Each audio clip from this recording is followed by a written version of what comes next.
Corriere Impresa Nord-Est, 14 settembre 2020. Le lepri del Nord-Est. Una relazione intima con clienti e consumatori, da dove nasce il successo mondiale di Parajumpers. Non c'è settore che tenga. Il customer engagement, cioè la creazione di una relazione intima e di lungo periodo con clienti e consumatori, è tra gli obiettivi che tutte le imprese mettono al vertice della loro strategia.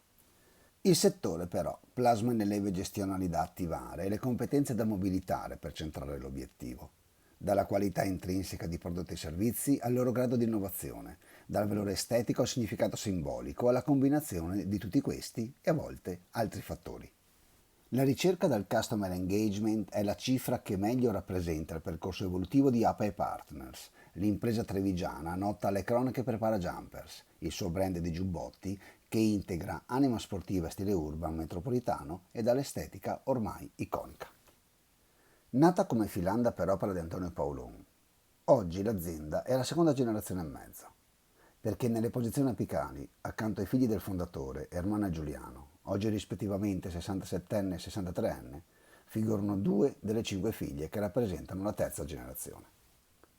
L'azienda, che occupa 50 persone, erano 30 nel 2015, ha chiuso il 2019 con 64 milioni di fatturato, erano 42 nel 2015, realizzati per il 90% nei canali tradizionali, di cui l'85% all'estero, e per il 10% nel canale e-commerce, avviato nel 2014. Dal terzismo al brand. Sono Ermanno e Giuliano gli artefici dei successi di APA Partners. Con loro l'azienda cresce e si trasforma in fabbrica anche per conto terzi. Per quasi un ventennio producono alcune linee del brand Think Pink, consolidando le competenze manifatturiere, imparando le dinamiche dello sviluppo prodotto e capendo quanto conti il brand per creare customer engagement. Nel 2006, quando sono cinquantenni e quindi nel mezzo del cammin della loro carriera imprenditoriale, portano a sistema tutte le competenze acquisite, le integrano con le idee creative di un designer, Massimo Rossetti, e creano il brand Parajumpers. Questa trasformazione non è riuscita a tantissimi imprenditori e dimostra che Ermanno e Giuliano possiedono sia le competenze value adding, la capacità di accedere alle risorse del partner e di ricombinarle con le proprie, sia la disponibilità all'apprendimento continuo. Stories by Parajumpers. Trovare nuove modalità per consolidare il customer engagement è stato il primo banco di prova della terza generazione.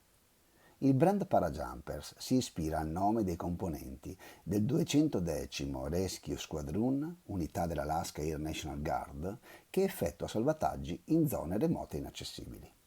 I giubbotti Parajumpers sono venduti in tutto il mondo. Come può una piccola impresa creare una relazione intima con un pubblico così variegato e distribuito?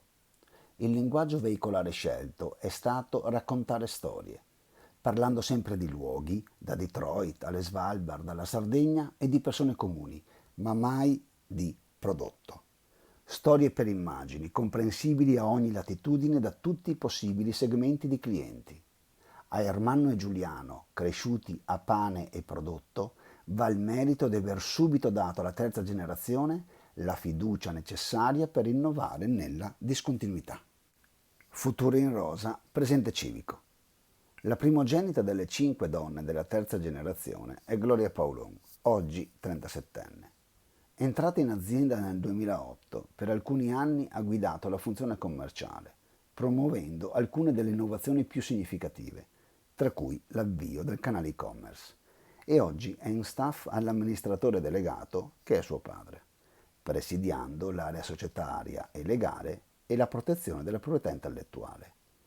Gloria è anche mamma e da giugno 2017 è il sindaco di Segusino, il comune dove ha sede la sua azienda.